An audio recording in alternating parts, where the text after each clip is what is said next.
प्यारे विद्यार्थियों, सत श्री अकाल।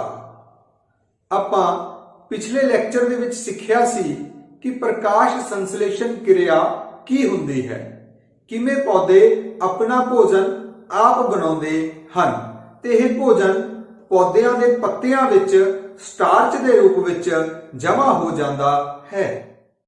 विद्यार्थियों, ਆਪਾਂ ਇੱਕ ਕਿਰਿਆ ਦੀ ਮਦਦ ਨਾਲ ਇਹ ਸਮਝਣ ਦੀ ਕੋਸ਼ਿਸ਼ ਕਰਾਂਗੇ ਕਿ ਕਿਸੇ ਪੌਦੇ ਵਿੱਚ ਪੱਤੇ ਵਿੱਚ ਪ੍ਰਕਾਸ਼ ਸੰਸਲੇਸ਼ਣ ਕਿਰਿਆ ਹੋਈ ਹੈ ਜਾਂ ਨਹੀਂ।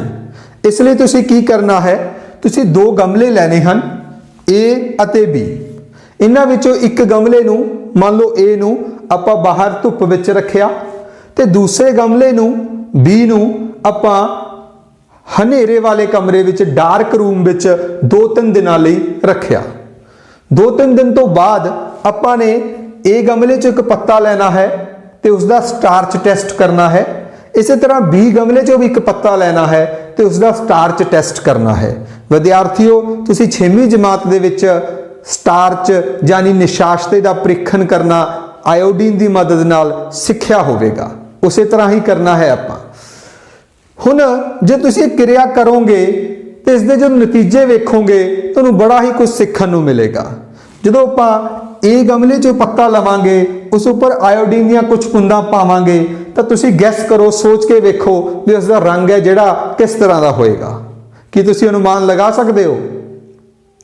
ਆਓ ਵੇਖਦੇ ਹਾਂ। ਹੁਣ ਕਿਉਂਕਿ ਇਹ ਵਾਲਾ ਜੋ ਪੱਤਾ ਸੀ ਇਹ ਧੁੱਪ ਵਿੱਚ ਸੀ, ਇਹਦਾ ਮਤਲਬ ਇਹਦੇ ਅੰਦਰ ਪ੍ਰਕਾਸ਼ ਸੰਸਲੇਸ਼ਣ ਕਿਰਿਆ ਹੋਈ ਹੋਵੇਗੀ ਤਾਂ ਇਸ ਵਿੱਚ ਸਟਾਰਚ ਮੌਜੂਦ ਹੋਏਗਾ।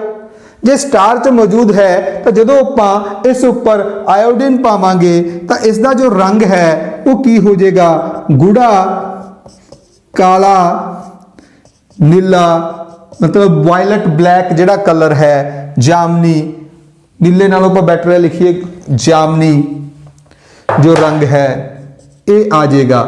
ਇਹਦਾ ਮਤਲਬ ਕਲੀਅਰ ਹੈ, ਇਸ ਵਿੱਚ ਸਟਾਰਚ ਹੈ, ਪ੍ਰਕਾਸ਼ ਸੰਸਲੇਸ਼ਣ ਕਿਰਿਆ ਹੋਈ। ਵਿਦਿਆਰਥੀਓ, ਜਦੋਂ ਆਪਾਂ ਇਸ ਦਾ ਇੱਕ ਪੱਤਾ ਲਵਾਂਗੇ, ਉਸ ਦੇ ਉੱਪਰ ਆਇਓਡੀਨ ਪਾਵਾਂਗੇ, ਸੋਚੋ ਕੀ ਹੋਏਗਾ? ਇਹਦੇ ਰੰਗ 'ਚ ਤਬਦੀਲੀ ਨਹੀਂ ਹੋਏਗੀ, ਗੂੜਾ ਜਾਮਨੀ ਰੰਗ ਨਹੀਂ ਹੋਏਗਾ। ਕਿਉਂ? ਕਿਉਂਕਿ ਇਹ ਜੋ ਪੱਤਾ ਸੀ ਕਿੱਥੇ ਪਿਆ ਸੀ? ਹਨੇਰੇ ਵਿੱਚ ਸੀ ਤਾਂ ਇਸ ਦੇ ਉੱਪਰ ਸੂਰਜ ਦੀ ਰੋਸ਼ਨੀ ਨਹੀਂ ਪਈ, ਪ੍ਰਕਾਸ਼ ਸੰਸਲੇਸ਼ਣ ਕਿਰਿਆ ਨਹੀਂ ਹੋਈ। ਇਹਦਾ ਮਤਲਬ ਕੀ ਹੈ? ਇਸ ਦੇ ਵਿੱਚ ਸਟਾਰਚ ਨਹੀਂ ਮੌਜੂਦ ਹੈ ਤਾਂ ਜਦੋਂ ਆਇਓਡੀਨ ਪਾਵਾਂਗੇ ਤਾਂ ਰੰਗ ਜਿਹੜਾ ਹੈਗਾ ਉਹ ਗੂੜਾ ਜਾਮਨੀ ਜਾਂ ਬਲੈਕ ਨਹੀਂ ਹੋਏਗਾ। ਤੇ ਇੱਥੋਂ ਆਪਾਂ ਨੂੰ ਕਲੀਅਰ ਹੋ ਜਾਊਗਾ ਵੀ ਕਿਸ ਪੱਤੇ ਵਿੱਚ ਪ੍ਰਕਾਸ਼ ਸੰਸਲੇਸ਼ਣ ਕਿਰਿਆ ਹੋਈ ਹੈ ਤੇ ਕਿਸ ਵਿੱਚ ਨਹੀਂ ਹੋਈ। ਅੱਛਾ ਵਿਦਿਆਰਥੀ, ਹੁਣ ਪੱਤੇ ਦੇ ਵਿੱਚ ਆਪਾਂ ਦੇਖਿਆ ਵੀ ਸਟਾਰਚ ਦਾ ਟੈਸਟ ਕਰਨਾ ਹੈ ਆਪਾਂ ਆਇਓਡੀਨ ਨਾਲ। ਇਹ ਕਿਵੇਂ ਕਰਨਾ ਹੈ ਇਹਦੇ ਬਾਰੇ ਆਪਾਂ ਥੋੜਾ ਹੋਰ ਡਿਟੇਲ 'ਚ ਗੱਲ ਕਰਦੇ ਹਾਂ। ਤੁਸੀਂ ਪੱਤੇ ਦੇ ਵਿੱਚ ਸਟਾਰਚ ਦਾ ਟੈਸਟ ਕਿਵੇਂ ਕਰਨਾ ਹੈ, ਇਸ ਲਈ ਤੁਸੀਂ ਕੀ ਕਰਨਾ ਹੈ, ਇੱਕ ਪੱਤਾ ਲੈ ਲੈਣਾ ਹੈ ਤੇ ਉਸ ਪੱਤੇ ਨੂੰ ਇੱਕ ਬਿੱਕਰ ਦੇ ਵਿੱਚ ਪਾ ਲੈਣਾ ਹੈ। ਬਿੱਕਰ ਦੇ ਵਿੱਚ ਪਾਣੀ ਲੈਣਾ ਹੈ, ਵਾਟਰ। ਉਸ ਵਾਟਰ ਦੇ ਵਿੱਚ ਜੋ ਪੱਤਾ ਹੈ ਉਸ ਨੂੰ ਪੂਰਾ ਡਬੋ ਲੈਣਾ ਹੈ ਤੇ ਆਪਾਂ ਇਸ ਨੂੰ ਬਰਨਰ ਦੀ ਮਦਦ ਦੇ ਨਾਲ ਜੋ ਇਸ ਬਿੱਕਰ ਦੇ ਵਿੱਚ ਇਸ ਪੱਤੇ ਨੂੰ ਗਰਮ ਕਰਨਾ ਹੈ, ਚੰਗੀ ਤਰ੍ਹਾਂ ਉਬਾਲ ਲੈਣਾ ਹੈ।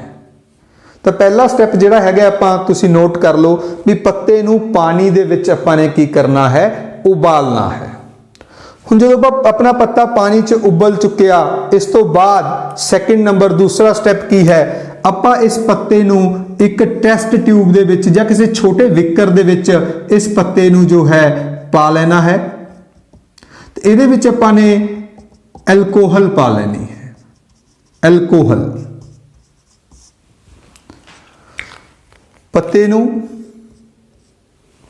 ਆਪਾਂ ਪਾ ਲੈਣਾ ਐਲਕੋਹਲ ਦੇ ਵਿੱਚ ਤੇ ਹੁਣ ਇਸ ਨੂੰ ਗਰਮ ਕਰਨਾ ਹੈ, ਉਬਾਲਣਾ ਹੈ ਐਲਕੋਹਲ ਦੇ ਵਿੱਚ। ਪਰ ਇੱਥੇ ਇੱਕ ਬੜੀ ਧਿਆਨ ਰੱਖਣ ਯੋਗ ਗੱਲ ਹੈ ਬੇਟਾ, ਐਲਕੋਹਲ ਨੂੰ ਸਿੱਧਾ ਹੀ ਅੱਗ ਦੇ ਉੱਪਰ ਗਰਮ ਨਹੀਂ ਕਰਨਾ, ਡਾਇਰੈਕਟ ਹੀਟ ਦੇ ਵਿੱਚ ਇਸ ਨੂੰ ਗਰਮ ਨਹੀਂ ਕਰਨਾ। ਕਿਉਂ? ਕਿਉਂਕਿ ਜਿਹੜੀ ਐਲਕੋਹਲ ਹੈ ਇਹ ਬਹੁਤ ਹੀ ਜਲਨਸ਼ੀਲ ਪਦਾਰਥ ਹੈ, ਇਸ ਨੂੰ ਬੜੀ ਜਲਦੀ ਨਾਲ ਅੱਗ ਲੱਗ ਜਾਂਦੀ ਹੈ, ਅੱਗ ਫੜ ਲੈਂਦਾ ਇਹ। ਤਾਂ ਇਸ ਨੂੰ ਜਦੋਂ ਗਰਮ ਕਰਨਾ ਹੈ ਆਪਾਂ ਧਿਆਨ ਰੱਖਣਾ ਕੀ ਕਰਾਂਗੇ, ਆਪਾਂ ਇੱਕ ਬਿੱਕਰ 'ਚ ਪਾਣੀ ਲਵਾਂਗੇ ਤਾਂ ਆਪਾਂ ਕੀ ਕਰਨਾ ਹੈ, ਜਿਹੜੀ ਟੈਸਟ ਟਿਊਬ ਹੈ ਇਸ ਪਾਣੀ ਦੇ ਵਿੱਚ ਜਿਹੜੀ ਹੈਗੀ ਹੈ ਐਲਕੋਹਲ ਵਾਲੀ ਟੈਸਟ ਟਿਊਬ ਹੈ ਜਿਹਦੇ ਵਿੱਚ ਪੱਤਾ ਵੀ ਹੈ, इनू इसके विच रख देना है ताकि जिहड़ी ताप है हीट है वो उसनू पानी के थ्रू मिले, डायरैक्ट हीट है जिहड़ी ना मिले, ताकि कोई दुर्घटना ना हो। तो यह गल जरूर चेते रखनी है। तो आप की कर रहे हैं जी, पत्ते नू की कर रहे हैं, गर्म कर रहे हैं। किस दे विच गर्म कर रहे हैं? अल्कोहल दे विच गर्म कर रहे हैं। हुण सवाल यह है भी पत्ते नू अल्कोहल च गर्म क्यों कर रहे हैं? क्योंकि जो पत्ते का रंग सी हरा, आपां उहदा हरा रंग है जिहड़ा कड्ढना है। तो जिमें जिमें तुसीं उहनूं अल्कोहल च गर्म करोगे तुसीं देखोगे भी वो जिहड़ा हरा रंग है पत्ते का काहदे करके हुंदा सी? क्लोरोफिल करके। वो हौली हौली हरा रंग है जिहड़ा पत्ते चों निकलना शुरू हो जाएगा तो इत्थे अल्कोहल दे विच आ जाएगा ते पत्ता जिहड़ा हैगा उहदा रंग हौली हौली एक तरीके नाल उड्डना शुरू हो जाएगा तो कलरलैस जा हो जाएगा, हल्का पीले जे रंग दा हो जाएगा। कलरलैस नहीं, पीले जे रंग दा हरा रंग उड़ जाएगा, पीले जे रंग दा जिहड़ा हैगा वो हो जाएगा। उस तो बाद आपां वो पत्ता कढ के उसनूं चंगी तरह फिल्टर पेपर की मदद दे नाल सुका लेना है। उस पत्ते नूं सुकान तो बाद आपां उस दे उपर की चीज़ पानी है? ड्रोपर की मदद दे नाल आयोडीन पानी है।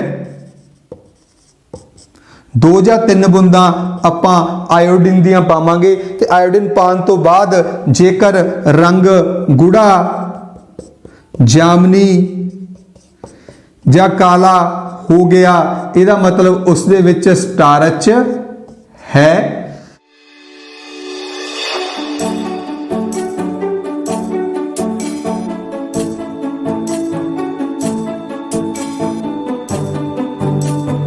ते जेकर यह रंग गूढ़ा, काला, जामनी नहीं होया तो इस दे विच तां आपां कहांगे स्टारच नहीं है। तो बेटा इस तरह आप तुसीं किसी पत्ते दे विच चैक कर सकते हो स्टार्च मौजूद है या नहीं है।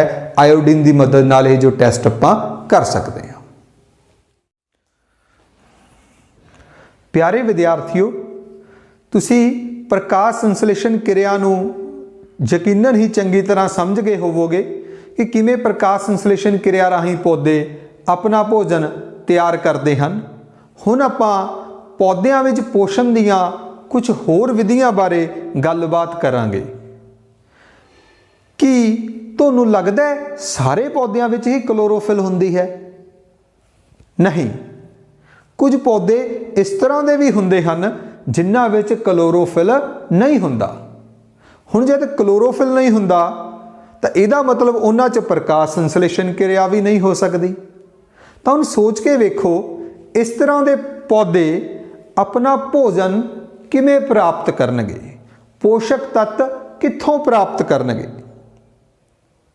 भाव इस तरह के पौधों नूं दूसरे जीवां उपर, दूसरे पौधों उपर निर्भर करना पवेगा। उन्हां नूं किते ना किते पर पोषण विधि वाल ही जाना पवेगा। विद्यार्थियों, अपने कोल पोषण की एक विधि है परजीवी पोषण। परजीवी पोषण, पर आपां पहलां भी गल कीती सी, पर मतलब दूसरे, पराए, उन्हां नूं दूसरे जीवां कोल ही जाना पै रहा है। तो परजीवी पोषण की है? कुछ पौधे किसी दूसरे पौधों के उपर ही रहिंदे ने, आश्रित हुंदे ने ते उत्थों ही अपना भोजन प्राप्त करते हैं, पोषक तत्व प्राप्त करते हैं। इस विधि नूं की कहा जाता है? परजीवी पोषण। ओह विधि जिस विच पौधे दूसरे पौधों उपर रहंदे हन अते उत्थों ही अपने पोषक तत्व प्राप्त करते हैं। तो उस विधि नूं आपां की कहने आ? परजीवी पोषण कहा जाता है। इहदी एक बड़ी ही वधिया उदाहरण मैं तुहाडे नाल सांझी करांगा, अमरबेल। शायद कुछ विद्यार्थियों ने अमरबेल वेखी भी होवे। तुसीं चित्र विच वेख सकते हो जो अमरबेल है, देखो ध्यान नाल, ये किसी दूसरे रुख के उपर, दूसरे पौधे के उपर लिपटी हुई है।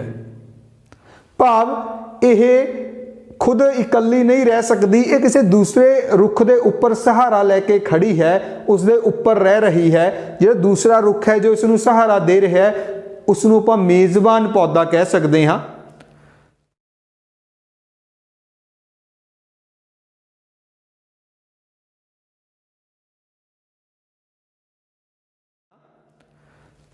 तो दूसरे पौधे के उपर आश्रित है, तो उत्थों ही पोषक तत्व लै रही है, अपना भोजन लै रही है।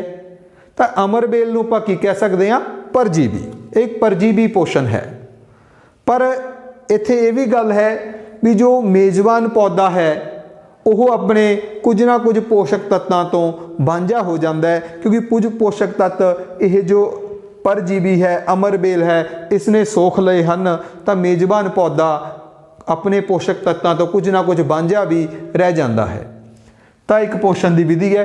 विद्यार्थियों, होर भी जीव जंतुओं विच परजीवी पोषण हुंदा है। सोच के वेखो, जिमें एक उदाहरण मैं तुहाडे नाल सांझी करांगा। जूं अपने ही वालों विच कई बार जूआं पै जांदियां हन। जो जूं है वो मनुख दे ही बालों च रहिंदी है, तो उत्थों ही अपना पोषण है, जिहड़ा भोजन है, प्राप्त करती है। तो जूं भी एक तरह का परजीवी है। तुसी अपने आले दुआले चों होर भी परजीवी पौदियां दे या परजीवी जंतुओं के नाम लभो ते लिखो। विद्यार्थियों, एक होर मैं तुहाडे नाल बड़ी महत्वपूर्ण गल सांझी करनी चाहांगा कि तुसी कदे अजिहा पौधा देखिया है या कदे इस बारे सुनिया होवे जो किसी दूसरे जीवां नूं खांदा होवे या दूसरे कीड़े मकोड़ियां नूं खांदा होवे? है ना बड़ी हैरानी वाली गल। तुसी सोच रहे होवोगे सर ये किद्दां हो सकदा है, पौधा किसी दूसरे कीड़े मकोड़ियां नूं खा जे? पर यह हो सकता है। एक बड़ी ही इसकी जो वधिया उदाहरण है मैं तुहाडे नाल सांझी करदा हाँ। पिचर पौधा, पिचर पौधा, पिचर इंग्लिश का वर्ड है। पंजाबी च पिचर नूं आपां आम तौर पर घड़ा कह दिंदे आ जां मटका कह दिंदे आ, तां इहनूं घड़ा पौधा भी कहा जाता है। पंजाबी च घड़ा पौधा, पिचर पौधा तुसी चित्र दे विच देख सकते हो। पिचर पौधा तो जे तुसी देखो इहदे जो पत्ते ने वो घड़े की शक्ल दे विच रूपांतरित हो जाते हैं, घड़े की शक्ल लै लैंदे ने। जो पत्ते का उपरला हिस्सा है वो देखो वो ढक्कन की रचना लै चुके है, ढक्कन की तरह है। तो जो पत्ते का निचला हिस्सा है वो घड़े की तरह उसकी संरचना है। तो इसका जो हेठला हिस्सा है जो घड़े वर्गा है उस विच बहुत सारे बारीक जे रोम हुंदे ने। जदों कदे ये कीड़े मकोड़े इस घड़े विच दाखल हुंदे ने तो इन्हां रोमां विच फस जांदे ने। तो घड़ा जो ये पत्ता है, ये पौधा है, ये अपने पाचक रसां राही ये जो कीड़े जो फस जाते हैं उन्होंने पचा जाता है, खा जाता है, तो इस तरह अपना भोजन है जो प्राप्त करता है। हुण जो इस तरह के पौधे ने जो ये दूसरे कीड़े मकोड़ियां नूं खांदे ने, उत्थों भोजन प्राप्त करते हैं, इस तरह के पौधिਆਂ नूं कीट आहारी पौधे कहा जाता है। कीट आहारी पौधे, जिहड़े पौधे अपना भोजन दूसरे कीड़े मकोड़ियां नूं खा के प्राप्त करते हैं, उन्हां पौधों नूं आपां की कह सकते हाँ? कीट आहारी पौधे। तो इसकी उदाहरण की होगी? पिचर पौधा।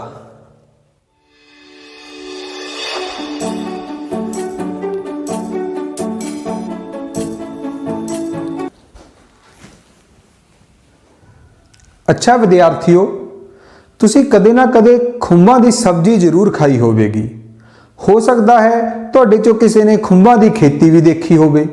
हुण तां कई स्कूलों विच हॉर्टिकल्चर के प्रोजेक्ट चलाए जा रहे हैं जिस विच विद्यार्थियों तो खुंबां की खेती करवाई जा रही है। हो सके तो तुसी भी कोई इस तरह का प्रोजेक्ट चलाओ जिस विच विद्यार्थियों तो खुंबां की खेती करवाई जाए। इस नाल विद्यार्थियों को खुंबां बारे बड़ी वधिया जानकारी हासिल हो सकती है। ਖੁੰਬਾਂ ਅਸਲ ਦੇ ਵਿੱਚ ਇੱਕ ਉੱਲੀ ਦੀ ਕਿਸਮ ਹੈ ਜੋ ਕਿ ਰੁੱਖਾਂ ਦੀਆਂ ਗਲੀਆਂ ਸੜੀਆਂ ਟਾਹਣੀਆਂ ਜਾਂ ਤਣੇ ਦੇ ਸੱਕ ਉੱਪਰ ਗੁੱਛਿਆਂ ਦੇ ਰੂਪ ਵਿੱਚ ਉੱਗ ਆਉਂਦੀ ਹੈ। ਜਾਂ ਫਿਰ ਵਿਦਿਆਰਥੀਓ ਤੁਸੀਂ ਆਪਣੇ ਘਰ ਵਿੱਚ ਕਿਸੇ ਰੋਟੀ ਦੇ ਟੁਕੜੇ ਤੇ ਜਾਂ ਬ੍ਰੈਡ ਦੇ ਟੁਕੜੇ ਤੇ ਉੱਲੀ ਲੱਗੀ ਜ਼ਰੂਰ ਦੇਖੀ ਹੋਵੇਗੀ। ਹੁਣ ਸਵਾਲ ਇਹ ਪੈਦਾ ਹੁੰਦਾ ਹੈ ਕਿ ਜੋ ਉੱਲੇ ਵਰਗੇ ਜੀਵ ਨੇ ਇਹਨਾਂ ਨੂੰ ਵੀ ਜਿਉਂਦੇ ਰਹਿਣ ਲਈ ਪੋਸ਼ਕ ਤੱਤਾਂ ਦੀ ਭੋਜਨ ਦੀ ਲੋੜ ਤਾਂ ਹੁੰਦੀ ਹੋਏਗੀ, ਤਾਂ ਇਹ ਜਿਹੜੇ ਜੀਵ ਨੇ ਇਹ ਆਪਣਾ ਭੋਜਨ ਕਿੱਥੋਂ ਪ੍ਰਾਪਤ ਕਰਦੇ ਹਨ?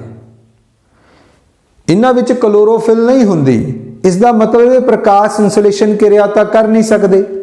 ਫਿਰ ਇਹ ਆਪਣਾ ਭੋਜਨ ਕਿੱਥੋਂ ਪ੍ਰਾਪਤ ਕਰਦੇ ਹਨ? ਇਹ ਪੋਸ਼ਣ ਲਈ ਕਿਹੜੀ ਵਿਧੀ ਦੀ ਵਰਤੋਂ ਕਰਦੇ ਹਨ? ਵਿਦਿਆਰਥੀਓ ਇੱਥੇ ਮੈਂ ਤੁਹਾਨੂੰ ਦੱਸਣਾ ਚਾਹਾਂਗਾ ਜੋ ਉੱਲੀ ਹੈ ਉਹ ਮ੍ਰਿਤ ਜੀਵੀ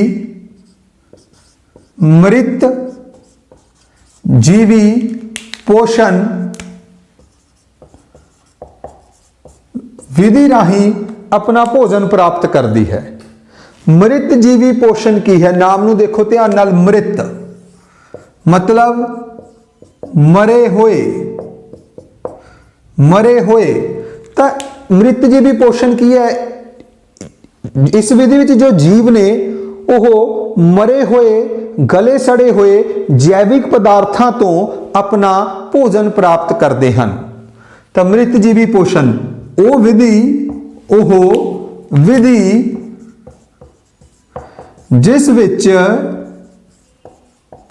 ਜੀਵ ਮ੍ਰਿਤ ਅਤੇ ਗਲੇ ਸੜੇ ਹੋਏ ਮ੍ਰਿਤ ਅਤੇ ਗਲੇ ਸੜੇ ਹੋਏ ਜੈਵਿਕ ਪਦਾਰਥਾਂ ਤੋਂ जैविक पदार्थां तो अपना भोजन प्राप्त करते हैं। तो वह विधि जिस विच जीव मृत अते गले सड़े हुए जैविक पदार्थों तो अपना भोजन प्राप्त करते हैं उसनूं की कहा जाता है? मृत जीवी पोषण कहा जाता है। जिवें कि ਉੱਲੀ तुसीं हुण देखिया ही, आपां गल कर चुके हैं जो इस तरह के गले सड़े हुए पदार्थों तो अपना भोजन प्राप्त करती है। तो इस तरह के जो जीव ने इन्हां नूं कहा जाता है मृत आहारी जीव। जो गले सड़े हुए पदार्थों तो मृत पदार्थों तो भोजन प्राप्त कर रहे हैं इन्हों की कहने आपां मृत आहारी जीव। उदाहरण आपां इसकी करी लई ਉੱਲੀ, खुंबा, ये सब ਉੱਲੀ ਦੀਆਂ किस्मां ਹਨ। हुण विद्यार्थियों तुसीं घरां विच देखिया होवेगा कई बार पुराने किसी चमड़े के बूटां ते जां पुरानी चमड़े की बैल्ट ते ਜਾਂ कई बार आपां कपड़ियां नूं बहुत टाइम लई साਂਭ के रख दिंदे आ, पुराने कपड़ियां ते भी ਉੱਲੀ लग जाती है। हुण दिमाग दे विच एक क्वेश्चन आउंदा है, प्रश्न उठदा है भी आखिर ये ਉੱਲੀ लग किवें जाती है? कुछ विद्यार्थी सोचते हैं भी ਉੱਲੀ कित्थों आ गई। विद्यार्थियों हवा विच ही ਉੱਲੀ दे बीजाणु हुंदे हन। वो बीजाणु जदों किसी जैविक पदार्थ उत्ते गिरदे हन, जो कि देखो ਉੱਲੀ दे लगन लई दो चीज़ां बड़ियां जरूरी ने। एक हैगी है सिल, मतलब नमी होनी चाहिए है, सिल होनी चाहिए है, तो दूसरी थोड़ी गर्मी होनी चाहिए है। तो जो जोड़े बीजाणु ने वो किसी अजिहे जैविक पदार्थ से गिरते हैं जो सिला भी हो, जिस विच नमी हो, तो जिस विच थोड़ी गर्मी भी हो, अही जी थां ते पिया हो जिथे थोड़ी गर्मी हो, तो वो बीजाणु ने जो वो पुंगरना शुरू कर देंगे ने। वो जो बीजाणु ने वो की कर देंगे ने, पुंगरना शुरू कर देंगे ने, जिस नाल जो है ਉੱਲੀ तैयार हो जाती है, ਉੱਲੀ पैदा हो जाती है। तुसी ਉੱਲੀ नूं बनाउण लई जां ਉੱਲੀ नूं होर वधिया ढंग नाल समझण लई अपने घर भी ਉੱਲੀ ਤਿਆਰ ਕਰ ਸਕਦੇ ਹੋ। ਇਹਦੇ ਲਈ ਤੁਸੀਂ ਕੀ ਕਰਨਾ ਹੈ, ਇੱਕ ਛੋਟੀ ਜਿਹੀ ਕਿਰਿਆ ਹੈ ਆਪਣੇ ਕੋਲ, ਬੜੀ ਆਸਾਨ ਜਿਹੀ। ਤੁਸੀਂ ਕੋਈ ਰੋਟੀ ਜਾਂ ਬ੍ਰੈਡ ਦਾ ਟੁਕੜਾ ਲੈ ਲੈਣਾ ਹੈ ਤੇ ਉਸ ਨੂੰ ਪਾਣੀ ਨਾਲ ਥੋੜਾ ਗਿੱਲਾ ਕਰ ਲੈਣਾ ਹੈ, ਕਿਉਂਕਿ ਆਪਾਂ ਨੂੰ ਸਿੱਲ ਚਾਹੀਦੀ ਹੈ, ਤੁਸੀਂ ਜਾਣਦੇ ਹੋ। ਤਾਂ ਉਸ ਨੂੰ ਪਾਣੀ ਨਾਲ ਗਿੱਲਾ ਕਰ ਲੈਣਾ ਹੈ ਤੇ ਉਸ ਨੂੰ ਫਿਰ ਤੁਸੀਂ ਇੱਕ ਅਜਿਹੀ ਥਾਂ ਤੇ ਰੱਖ ਦੇਣਾ ਹੈ ਜਿੱਥੇ ਥੋੜੀ ਨਮੀ ਦੀ ਮਾਤਰਾ ਜ਼ਿਆਦਾ ਹੋਵੇ ਤੇ ਥੋੜਾ ਤਾਪਮਾਨ ਵੀ ਜ਼ਿਆਦਾ ਹੋਵੇ, ਗਰਮੀ ਹੋਵੇ, ਮਤਲਬ ਕਿਸੇ ਕੋਲਡ ਜਗ੍ਹਾ ਤੇ ਨਹੀਂ ਰੱਖਣਾ ਆਪਾਂ। ਤੇ ਦੂਸਰੀ ਗੱਲ, ਉੱਥੇ ਜ਼ਿਆਦਾ ਰੋਸ਼ਨੀ ਵੀ ਨਾ ਪੈ ਰਹੀ ਹੋਵੇ। ਤਾਂ ਉਸ ਜਗ੍ਹਾ ਤੇ ਤੁਸੀਂ ਰੱਖ ਦੇਣਾ ਹੈ ਕੁਝ 5 ਦਿਨਾਂ ਲਈ, 10 ਦਿਨਾਂ ਲਈ। ਤਾਂ ਉਸ ਤੋਂ ਬਾਅਦ ਤੁਸੀਂ ਵੇਖੋਗੇ ਕਿ ਉਸ ਟੁਕੜੇ ਉੱਪਰ ਰੂਹ ਵਰਗੀ ਇੱਕ ਰਚਨਾ ਤੁਹਾਨੂੰ ਦਿਖੇਗੀ, ਜੋ ਕਿ ਚਿੱਟੇ ਰੰਗ ਦੀ, ਹਰੇ ਰੰਗ ਦੀ ਜਾਂ ਭੂਰੇ ਰੰਗ ਦੇ ਧੱਬਿਆਂ ਦੇ ਰੂਪ ਵਿੱਚ ਹੋਏਗੀ। ਤੁਸੀਂ ਹੋਰ ਬਿਹਤਰ ਇਸ ਨੂੰ ਕਿਵੇਂ ਦੇਖ ਸਕਦੇ ਹੋ? ਤੁਸੀਂ ਚਾਹੋ ਤਾਂ ਆਪਣੀ ਸਾਇੰਸ ਲੈਬ ਦੇ ਵਿੱਚ ਇਸ ਨੂੰ ਲਿਜਾ ਕੇ ਤੇ ਇਸ ਦਾ ਇੱਕ ਛੋਟਾ ਜਿਹਾ ਟੁਕੜਾ, ਇਸ ਛੋਟਾ ਜਿਹਾ ਕੰਨ ਇਸ ਦਾ ਲੈ ਕੇ ਉਸ ਨੂੰ ਸਲਾਈਡ ਤੇ ਰੱਖ ਕੇ ਸੂਖਮਦਰਸ਼ੀ ਯਾਨੀ ਮਾਈਕਰੋਸਕੋਪ ਦੀ ਮਦਦ ਨਾਲ ਤੁਸੀਂ ਇਹਨੂੰ ਵਧੀਆ ਢੰਗ ਨਾਲ ਵੇਖ ਸਕਦੇ ਹੋ, ਹੋਰ ਬੜਾ ਕਰਕੇ ਵੇਖ ਸਕਦੇ ਹੋ। ਤੁਹਾਨੂੰ ਜੇ ਇਸ ਦੇ ਭਾਗ ਨੇ ਵੱਖ-ਵੱਖ, ਉਹ ਬੜੇ ਸਾਫ਼ ਨਜ਼ਰ ਆ ਸਕਦੇ ਨੇ, ਜਿਵੇਂ ਕਿ ਇੱਕ ਸਲਾਈਡ ਤੁਹਾਨੂੰ ਸਕਰੀਨ ਤੇ ਦਿਖ ਰਹੀ ਹੈ, ਤੁਸੀਂ ਵੇਖ ਸਕਦੇ ਹੋ। ਇਸ ਤਰ੍ਹਾਂ ਨਾਲ ਤੁਹਾਨੂੰ ਜੋ ਇਸ ਦੇ ਭਾਗ ਨੇ ਉਹ ਨਜ਼ਰ ਆਉਣਗੇ ਸਲਾਈਡ ਦੇ ਵਿੱਚ। ਵਿਦਿਆਰਥੀਓ, ਹੁਣ ਕੁਝ ਉੱਲੀਆਂ ਨੇ ਜੋ, ਜਿਵੇਂ ਕਿ ਖੁੰਬਾਂ ਦੀ ਆਪਾਂ ਗੱਲ ਕੀਤੀ ਸੀ, ਜੀਸਟ ਹੈ, ਇਹ ਸਾਡੇ ਲਈ ਲਾਭਦਾਇਕ ਹੁੰਦੀਆਂ ਨੇ, ਅਸੀਂ ਇਹਨਾਂ ਨੂੰ ਖਾ ਸਕਦੇ ਹਾਂ। ਕੁਝ ਉੱਲੀਆਂ ਤੋਂ ਦਵਾਈ ਵੀ ਤਿਆਰ ਕੀਤੀ ਜਾਂਦੀ ਹੈ, ਪਰ ਕੁਝ ਉੱਲੀਆਂ ਬੇਹੱਦ ਖਤਰਨਾਕ ਵੀ ਹੁੰਦੀਆਂ ਹਨ, ਜਿਨ੍ਹਾਂ ਕਾਰਨ ਸਾਨੂੰ ਘਾਤਕ ਰੋਗ ਵੀ ਲੱਗ ਸਕਦੇ ਹਨ। ਤੇ ਮੇਰੇ ਖਿਆਲ 'ਚ ਹੁਣ ਤੁਸੀਂ ਉੱਲੀਆਂ ਬਾਰੇ ਤੇ ਮ੍ਰਿਤ ਜੀਵੀ ਪੋਸ਼ਣ ਬਾਰੇ ਸਮਝ ਚੁੱਕੇ ਹੋਵੋਗੇ। ਇੱਥੇ ਇੱਕ ਚੀਜ਼ ਹੋਰ ਮੈਂ ਤੁਹਾਡੇ ਨਾਲ ਸਾਂਝੀ ਕਰਦਾ। ਕੁਝ ਜੀਵ ਇੱਕ ਦੂਜੇ ਨਾਲ ਇਕੱਠੇ ਰਹਿੰਦੇ ਨੇ, ਉਹ ਇੱਕ ਦੂਜੇ ਨਾਲ ਸੰਬੰਧ ਬਣਾ ਕੇ ਰੱਖਦੇ ਨੇ, ਜਿਨ੍ਹਾਂ ਨੂੰ ਕਿ ਸਹਿਜੀਵੀ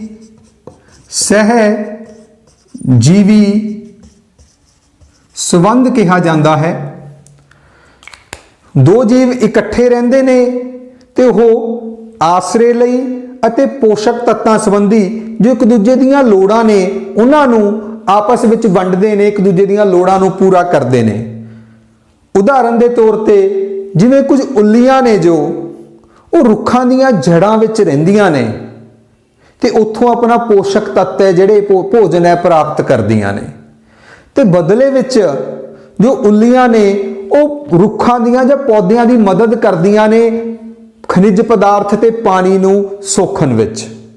ਤਾਂ ਇਸ ਤਰ੍ਹਾਂ ਦੋਵੇਂ ਇੱਕ ਦੂਜੇ ਦੀਆਂ ਲੋੜਾਂ ਪੂਰੀਆਂ ਕਰ ਰਹੇ ਨੇ। ਤਾਂ ਇਸ ਤਰ੍ਹਾਂ ਦੇ ਜੋ ਸੰਬੰਧ ਨੇ ਇਹਨੂੰ ਕੀ ਕਿਹਾ ਜਾਂਦਾ ਹੈ? ਸਹਿਜੀਵੀ ਸੰਬੰਧ।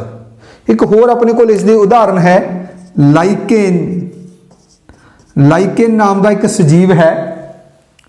ਇਸ ਦੇ ਦੋ ਹਿੱਸੇ ਹੁੰਦੇ ਹਨ।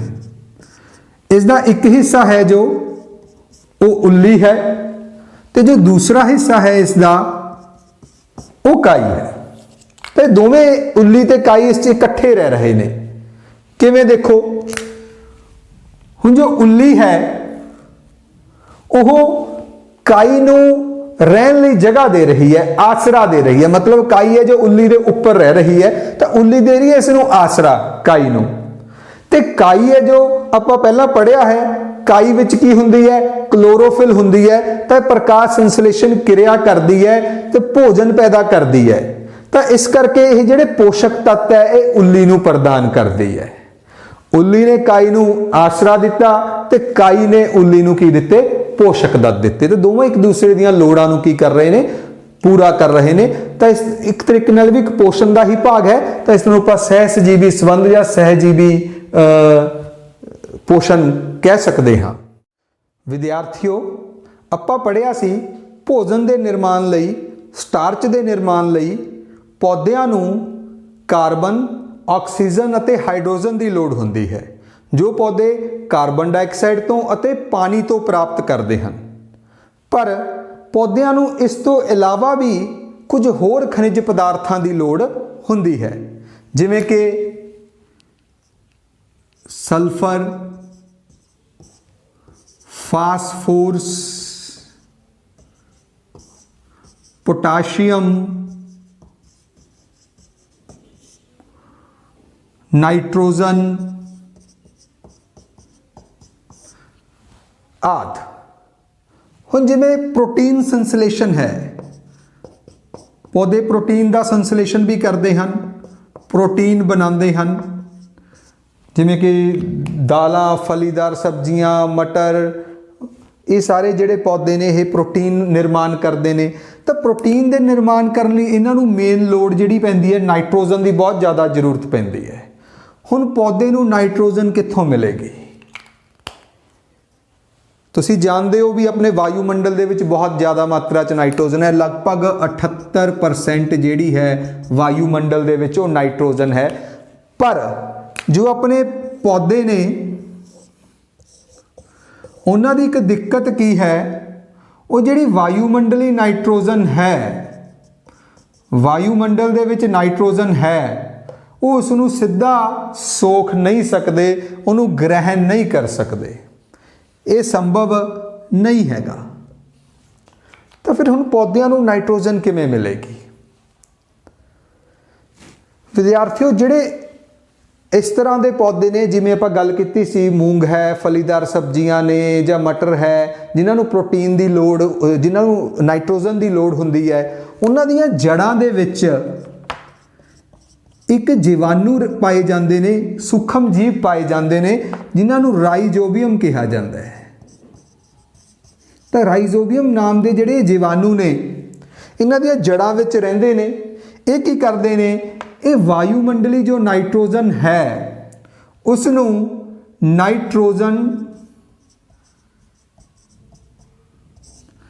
यौगिकां दे विच बदल दिंदे ने, ते नाइट्रोजन यौगिकां दे विच बदल के मिट्टी दे विच ले आंदे ने। जो राइजोबियम नाम के जीवाणु ने, ये वायुमंडल तो नाइट्रोजन लैके उसका स्थिरीकरण कर देंदे ने, उन्होंने नाइट्रोजन यौगिक के रूप विच इत्थे मिट्टी विच ले आंदे ने। ते मिट्टी तो आपां नूं पता है जिहड़े पौधे ने वो पानी की मदद नाल ये जो नाइट्रोजन है इनू की कर लेंदे ने, सोख लेंदे ने। तो एक तरीके नाल जो राइजोबियम है वो पौधों नूं नाइट्रोजन सप्लाई करने विच मदद कर रहा है, तो बदले विच जिहड़ा राइजोबियम है उसनूं इत्थे रहण लई आसरा मिल रहा है, तो इत्थों ही पोषक तत्व भी मिल रहे हैं। तो किते ना किते याद करो कि किहड़ा संबंध आपां पढ़िया सी, सहजीवी संबंध। सहजीवी संबंध की अपने कोल होर बड़ी वधिया उदाहरण आ गई। तो फलीदार पौधे ते राइजोबियम, इन्हां दा भी आपस च की है, सहजीवी संबंध है। दोवें एक दूसरे की जो लोड़ है उन्होंने पूरा कर रहे हैं। तो इस करके जो भी कोई फलीदार सब्जियां उगाईयां जांदियां ने तो उस नाल मिट्टी 'च नाइट्रोजन की जिहड़ी कमी है पूरी हो जाती है। जो कोई अगे होर फसल उगानी है तो उहदे लई नाइट्रोजन की कमी बिल्कुल भी नहीं रहिंदी। नाइट्रोजन बहुत ज़्यादा मात्रा 'च धरती 'च मिट्टी दे विच आ जाती है। पर जिहड़े होर पोषक तत्व ने, ये जो अपने पौधे ने इन्हां नूं मिट्टी 'चों ही सोखदे ने। जिवें जिवें पौधे इन्हां दी वरतों करदे ने तो मिट्टी विच जिहड़े पोषक तत्व हैगे ने इन्हां दी कमी हो जाती है। फिर इसे करके अपने किसान की करते हैं, तुसीं देखिया होगा कोई ना कोई खाद पाई जाती है मिट्टी दे विच, रे स्प्रे कोई रे की जाती है, कोई खाद पाई जाती है, ताकि मिट्टी दे विच जिहड़े ओह कमी आई है, पोषक तत्व की कमी आई है, वो पूरी हो जाए तो पौधे नूं सही मात्रा च पोषक तत्व प्राप्त हो सकन। तो विद्यार्थियों, आपां इस पाठ दे विच वख-वख तरह दीयां विधियां पोषण दीयां पढ़ियां जो पौधे वरतते हैं। इन्हां 'च सब तो मेन तौर पर जिहड़ा आपां देखिया भी ज़्यादातर पौधे तां प्रकाश संश्लेषण क्रिया नाल अपना भोजन आप ही बनाउंदे ने, स्वैपोषी पोषण विधि की वरतों करते हैं। बहुत थोड़े किस्म के जिहड़े पौधे हैगे ने वो दूसरी परपोषी, परजीवी जां कुछ मृत आहारी जां कीट आहारी जिहड़ी विधि है वह वरत के अपना भोजन प्राप्त करते हैं। उम्मीद है तुसी इस चैप्टर नूं बहुत चंगी तरह समझ गए होवोगे। प्यारे विद्यार्थियों, हुण दोहराई लई तुहाडे तो कुछ सवाल पुछदे हां। मृत जीवी पोषण तो की भाव है? सोच के दसो। हाँ, वेरी गुड। ਉਹ ਪੋਸ਼ਣ ਜਿਸ ਵਿੱਚ ਜੀਵ ਦੂਸਰੇ ਮਰੇ ਹੋਏ ਅਤੇ ਗਲੇ ਸੜੇ ਜੈਵਿਕ ਪਦਾਰਥਾਂ ਤੋਂ ਭੋਜਨ ਪ੍ਰਾਪਤ ਕਰਦਾ ਹੈ ਉਸ ਨੂੰ ਮ੍ਰਿਤ ਜੀਵੀ ਪੋਸ਼ਣ ਕਹਿੰਦੇ ਹਨ। ਚਿੱਤਰ ਵਿੱਚ ਵਿਖਾਏ ਗਏ ਪੌਦੇ ਦਾ ਨਾਂ ਦੱਸੋ। ਜੈਸ ਵੈਰੀ ਗੁੱਡ, ਪਿੱਚਰ ਪੌਦਾ यानी घड़ा पौधा। किहड़ा सूक्ष्म जीव फलीदार पौधों नूं वायुमंडल विचों नाइट्रोजन लैण विच मदद करता है? जी हां, राइजोबियम। विद्यार्थियों उल्ली दियां दो उदाहरणा दिओ। हाँ, वेरी गुड, खुंबा, जीस्ट। प्यारे विद्यार्थियों, मेरे ख्याल में तुसी अज दा लैक्चर बड़े ही ध्यान नाल सुनिया होवेगा ते बहुत कुछ सीखिया होवेगा। धन्यवाद।